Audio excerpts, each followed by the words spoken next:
There's a signal inside you right now, one that decides who you meet, what you attract, and how the world responds to you.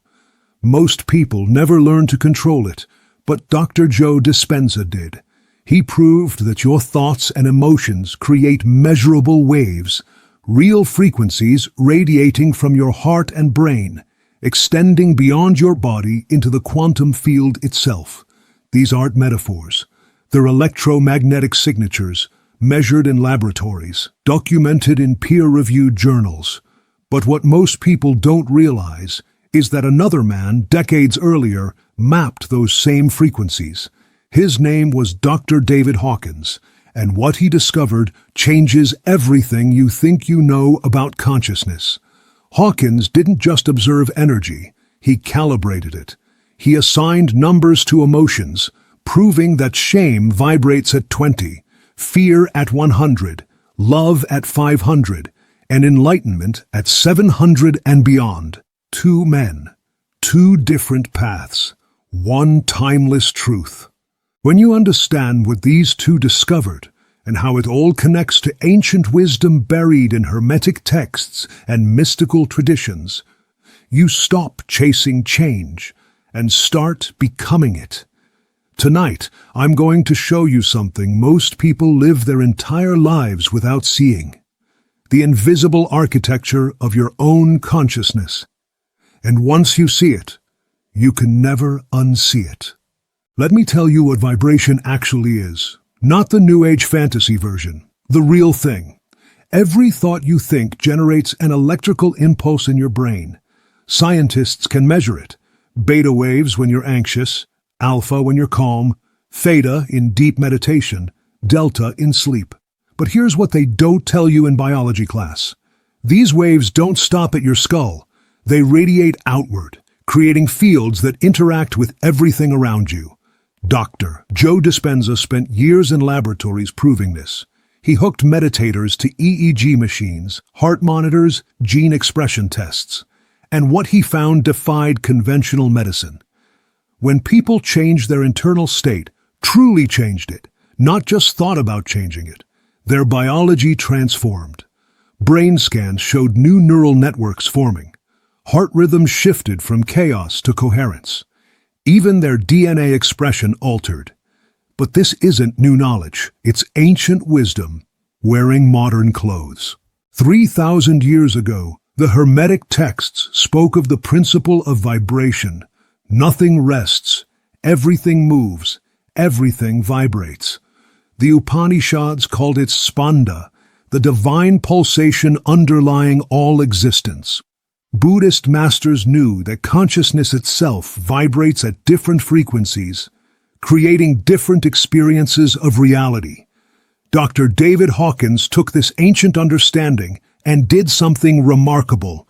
He quantified it. Using applied kinesiology tested on thousands of subjects over 20 years, he created what he called the Map of Consciousness.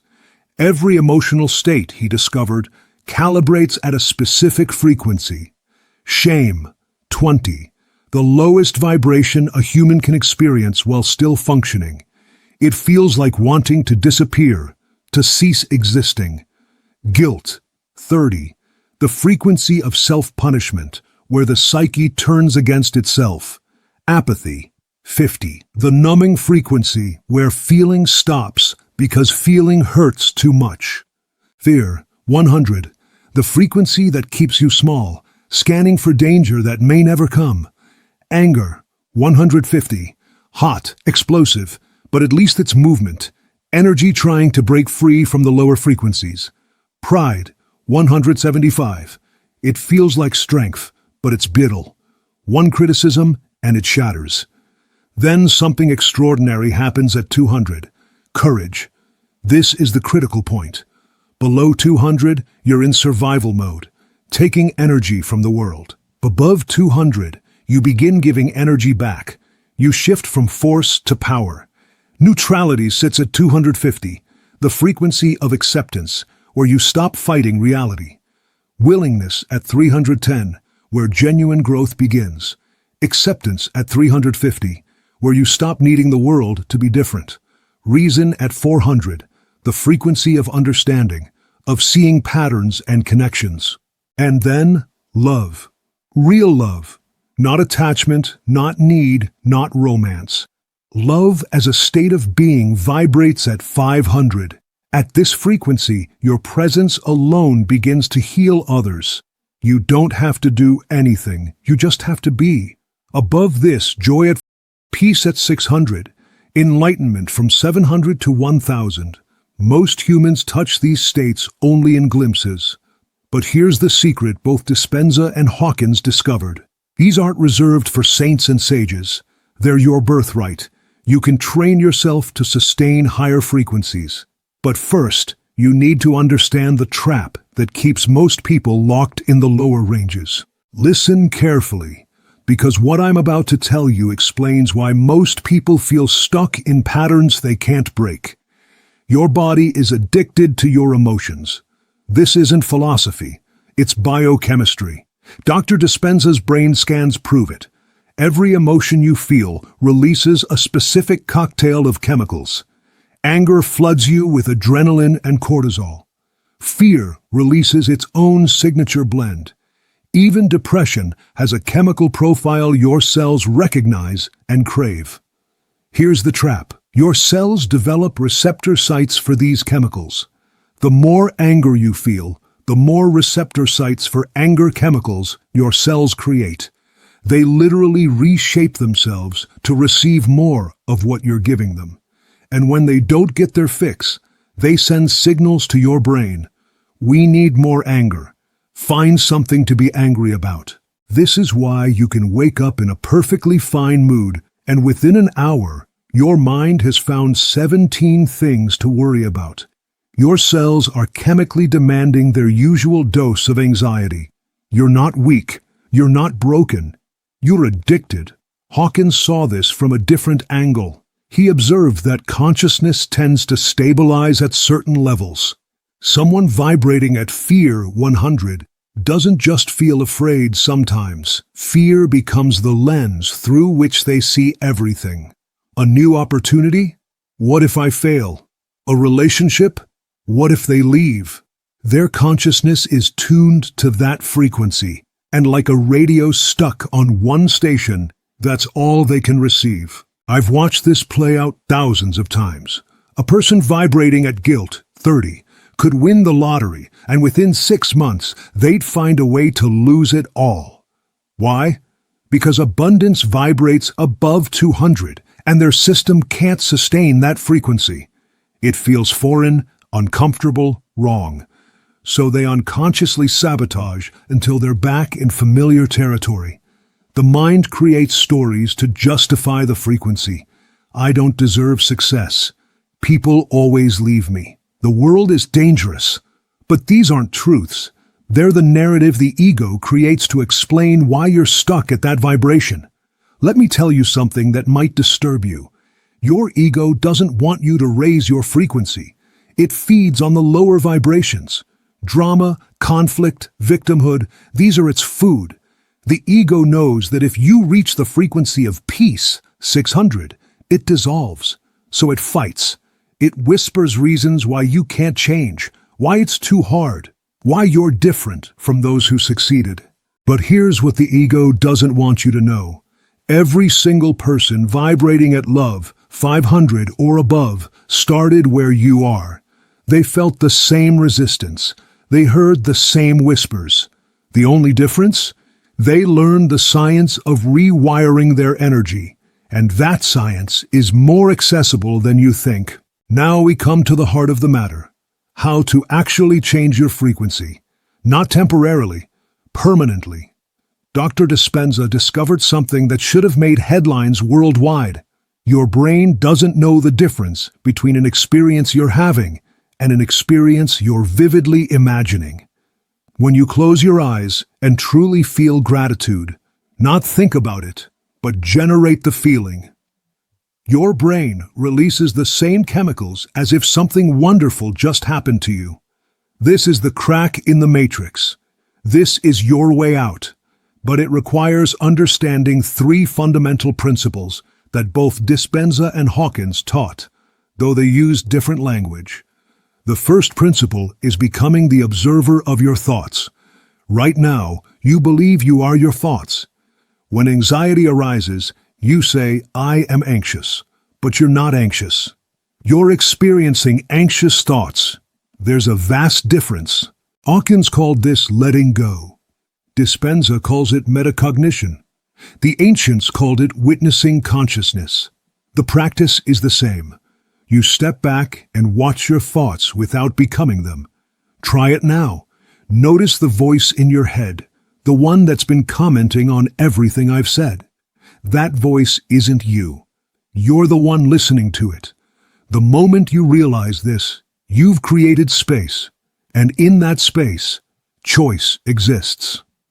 The second principle involves generating elevated emotions before your reality changes. This is where most people fail. They wait for something good to happen so they can feel grateful. They wait for healing so they can feel whole. They wait for love so they can feel loved. They've got it backwards. In the quantum field, and this is proven physics, not mysticism, the feeling must come first. Your elevated emotion is the magnet that draws the experience. Dispenza's students practice this daily. They sit in meditation and generate the feeling of their prayer already answered. Not hoping, not wishing, feeling it accomplished. Their heart rhythms shift to coherence, a measurable state where the heart's electromagnetic field becomes organized and powerful, broadcasting that frequency into the field. But here's the crucial part most people miss. You can't fake this. Your body knows the difference between genuine elevated emotion and mental gymnastics. This is why Hawkins emphasized that you can't muscle your way up the consciousness scale. You must genuinely feel the higher frequency. The third principle is repetition, which rewires everything. Your brain is plastic. It can be reformed at any age. But it requires repetition, not once, not twice, daily, sometimes hourly. Every time you choose gratitude over complaint, you strengthen neural pathways for gratitude.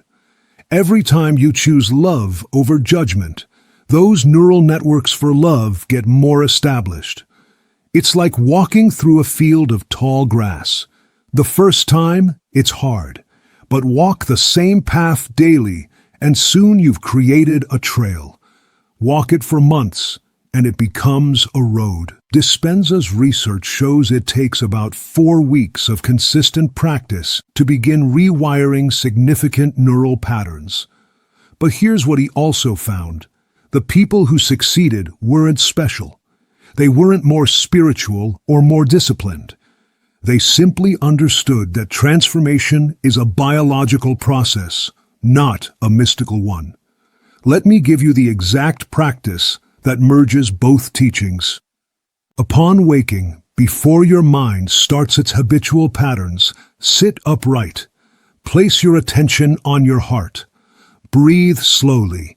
5 seconds in, 5 seconds out. This activates your parasympathetic nervous system and begins heart coherence. Now, generate an elevated emotion. Start with gratitude. It's the easiest to access. But don't think grateful thoughts. Feel gratitude in your body. Feel it warming your chest, softening your face, relaxing your shoulders. Hold this feeling and begin to observe your thoughts without engagement. When the ego whispers its usual fears and doubts, don't fight them. Just notice there's fear again. Then return to gratitude. Do this for 20 minutes, every day, without exception. Several times throughout your day, stop and check. What frequency am I broadcasting right now?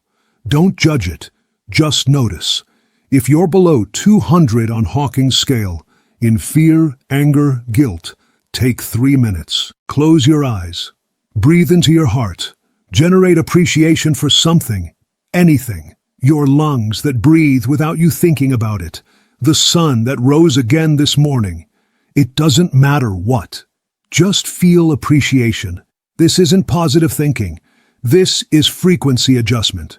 You're literally changing your electromagnetic broadcast. Before sleep, Dispenza teaches a powerful technique. Rehearse your ideal self. Not your ideal life, your ideal self. Who would you be if you were vibrating at love 500? How would you walk? How would you speak? How would you respond to challenge? Visualize yourself moving through tomorrow as this person. Feel it in your bones. Your subconscious doesn't shut off during sleep. It continues processing. You're programming your unconscious mind to seek experiences that match this frequency. But here's what nobody tells you about this work. The ego will rebel, and that rebellion is actually a sign you're succeeding. Let me tell you about the guardian at the threshold, your ego. Not the ego as popular psychology defines it, but the real ego. The collection of survival programs that have kept you alive, but are now keeping you small. When you begin raising your frequency, the ego panics. It senses death approaching, not physical death, but the death of who you've believed yourself to be. And it will use every trick in its arsenal to stop you. First, it uses doubt. This isn't working. You're wasting your time. You're not like those people who succeed at this. When doubt fails, it moves to distraction. Suddenly you're too busy to meditate, too tired to practice, too stressed to focus on gratitude. If you persist despite distraction, it pulls out its ultimate weapon, the healing crisis. This is what Hawkins called the emergence of suppressed negativity. As you raise your vibration, old traumas surface, ancient griefs arise. Forgotten shames emerge from shadow. Most people quit here. They think they're getting worse, moving backwards. But listen carefully. This is the darkness before dawn. These old energies are surfacing to be released. They can't exist in your field at the higher frequency, so they must leave. But leaving requires passing through your conscious awareness one last time. I remember a woman, a student of Dispenza's work, who began practicing heart coherence daily. 3 weeks in, she found herself sobbing uncontrollably every morning. Memories from childhood, things she thought she'd processed, flooded back. Her ego whispered, "See, this spiritual stuff is making you unstable." But she understood what was happening. She wasn't becoming unstable. She was becoming free. Those tears were 40 years of suppressed grief finally leaving her body. She cried for 2 weeks straight. Then one morning, she woke up and felt light, like gravity had lessened. She tested herself on Hawkins' scale. She had jumped from grief 75 to acceptance 350. The ego has another trick, spiritual pride. As you begin succeeding, as you feel your frequency rising, the ego attempts to claim credit. Look how evolved I am. I'm vibrating higher than those people. The moment this happens, you've dropped back to pride 175, below the critical 200 threshold. This is why humility is essential. Not false humility, that's just pride wearing a mask. True humility, recognizing that you're not raising your frequency through personal power. You're aligning with frequencies that already exist. You're tuning in to love that's always been broadcasting. You're not creating these higher states. You're removing the barriers to experiencing them. Here's a practice for working with ego resistance. When you notice the ego's voice, and you will, it's quite predictable. Don't fight it. Fighting creates resistance, and resistance lowers frequency. Instead, thank it. Thank you, ego, for trying to protect me. Thank you for keeping me safe all these years. But I'm safe now. You can rest. This isn't a trick or technique. It's recognition that the ego isn't your enemy. It's a frightened child that never learned the danger had passed. When you approach it with compassion rather than combat, something miraculous happens. It begins to relax. But the real secret of inner work isn't defeating the ego, it's integration. The goal isn't to destroy the ego, but to upgrade it, to teach it that it's safe at higher frequencies. I've seen this transformation countless times. Someone who lived their entire life at fear, 100, begins touching courage, 200. At first, it feels terrifying. Courage always does. But they persist. They practice. They generate gratitude even when the ego screams danger. Slowly, the ego learns. We survived feeling grateful. We survived choosing love. Maybe it's safe here. And once the ego realizes that higher frequencies aren't death, but expansion, it stops fighting. It becomes your ally instead of your adversary. It starts reminding you to meditate, nudging you toward gratitude, celebrating your coherence practice. This is integration. This is sustainable elevation. Now let me share what nobody talks about, how to maintain higher frequencies in a world designed to pull you down. The truth is, raising your vibration in meditation is relatively easy. Maintaining it while navigating traffic, paying bills, dealing with difficult people, that's mastery. Dispenza discovered that the key isn't protecting yourself from lower frequencies. It's becoming so stable in your own frequency that you influence the field around you rather than being influenced by it. Think of it this way. When you place a tuning fork vibrating at 440 Hz next to one that's still, the still one begins vibrating at 440 Hz. This is called entrainment. It's physics. It's also how consciousness works. When you're stable at love, 500, people around you begin entraining to your frequency. They don't know why they feel better in your presence. They can't explain why their problems seem less overwhelming when they talk to you. They just know something shifts. But this stability requires daily practices that go beyond meditation. Try the awareness check-in. Every 2 hours, stop and calibrate.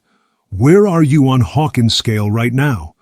Don't judge, just notice. If you're below 200, take 60 seconds to breathe and generate a memory of love or gratitude. Not a thought, a felt memory. That moment holding your child. That sunset that stopped you in your tracks. Feel it. Let it recalibrate your system. Next, you become the neutral observer. When someone triggers you, and they will, pause before responding. In that pause, become the observer. Interesting. This person's words are activating my anger program. My body wants to defend, to attack. Just observe. Don't judge the anger as bad. Judgment drops you to guilt, 30. Simply notice. There's anger. Then choose. Do I respond from anger, 150, or from acceptance, 350? This isn't suppression.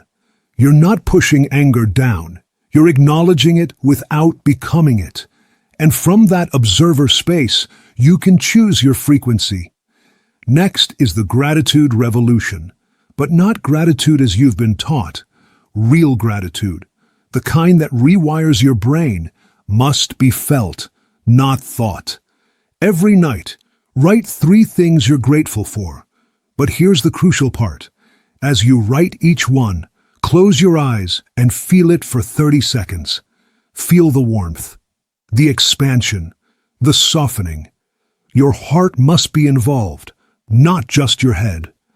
Dispenza's research shows that gratitude is the signature frequency of receiving.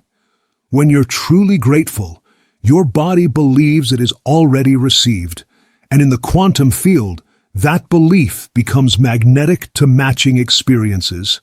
In the morning, before your feet hit the floor, declare who you're going to be today, not what you're going to do, who you're going to be. Today, I am patient. Today, I am loving. Today, I vibrate at acceptance. Your reticular activating system, the part of your brain that filters relevant information, immediately begins scanning for opportunities to be that person. It highlights moments where you can choose patience, love, acceptance. You're programming your unconscious to support your conscious intention. Next is the energy protection protocol. This isn't about shielding yourself with white light or imaginary bubbles. It's about becoming so coherent in your own frequency that discord can't penetrate. Before entering challenging situations, difficult meetings, family gatherings, crowded spaces, spend 2 minutes in heart coherence. Breathe into your heart. Generate appreciation. Then set an intention. I maintain my frequency regardless of external conditions. You're not fighting against lower frequencies. You're choosing to be a lighthouse, steady, unchanging, broadcasting your signal regardless of the storm. Next is the forgiveness frequency. This is perhaps the most powerful practice and the one most resist. Forgiveness vibrates at acceptance, but real forgiveness isn't about them. It's about freeing your energy from the past. Every resentment you hold is an energy leak, keeping you tethered to a lower frequency. Hawkins taught that forgiveness isn't a moral practice. It's an energetic necessity. You can't vibrate at love 500 while holding on to anger. The practice. Each week, choose one resentment. Sit with it. Feel where it lives in your body. Then recognize this person was vibrating at their level of consciousness. They couldn't have done differently, just as you, at your level then, couldn't have done differently. This isn't excusing harm. It's understanding that everyone operates from their current frequency, and holding resentment keeps you locked at theirs. Finally, we come to the service frequency. Here's something both Dispenza and Hawkins discovered. Service to others automatically raises your frequency, but not service from obligation. That's guilt, 30. Service from overflow. When you're genuinely vibrating at joy, 540, or peace, 600, serving others isn't sacrifice. It's expression. You're not giving to get. You're giving because giving is what energy does at that frequency. It overflows. Find one way each day to serve without being seen, without credit, without acknowledgement. Buy coffee for the person behind you. Leave an encouraging note for a stranger. Send appreciation to someone who won't expect it. This isn't about being good. It's about training your system that at higher frequencies, giving and receiving become the same thing. And now we come to the deepest truth. The one that changes everything once you truly understand it. Raising your vibration is not about climbing higher. It's about remembering what you are. You see, consciousness isn't something you have, it's something you are.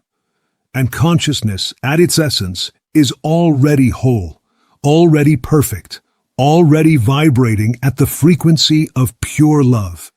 The journey isn't up. It's in, through the layers of programming, through the chemical addictions, through the ego's fears, into the core of what you've always been. Dr. Joe Dispenza proved that when people touch this core in meditation, even for moments, their entire biology reorganizes. Genes that were dormant activate. Stress hormones disappear. The body begins producing chemicals usually only seen in young children or advanced meditators. Dr. David Hawkins mapped this same territory from a different angle. He showed that at the highest frequencies, what he called enlightenment, the sense of a separate self dissolves. You don't lose yourself. You discover that yourself includes everything. But here's what I want you to understand. You don't have to reach enlightenment to transform your life. Every step up the frequency scale changes your entire reality. Move from fear, 100, to courage, 200, and suddenly opportunities appear that were always there but invisible to fear's frequency. Shift from pride to acceptance, and relationships that were battlegrounds become gardens of growth. Rise from reason, 400, to love, 500, and your mere presence begins healing others without you saying a word. This isn't metaphysics. This is physics. You are a broadcasting station, transmitting your frequency into the quantum field every moment. And the field, call it universe, God, consciousness, or simply the unified field of physics, responds not to what you want, but to what you are. When your energy changes, everything changes. The people you attract shift.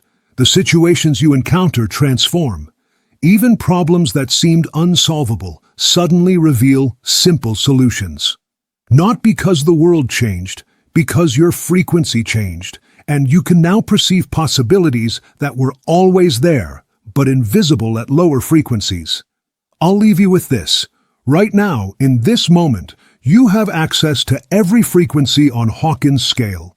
Love isn't somewhere else. It's right here, waiting for you to tune in. Peace isn't in the future. It's available now, broadcasting continuously. The only question is, are you ready to let go of the familiar suffering? Are you willing to feel so good that your old problems can't find you? Are you prepared to become so coherent in love that fear has no place to land? The universe doesn't respond to what you think. It responds to what you are. And what you are is far more powerful than you've been led to believe.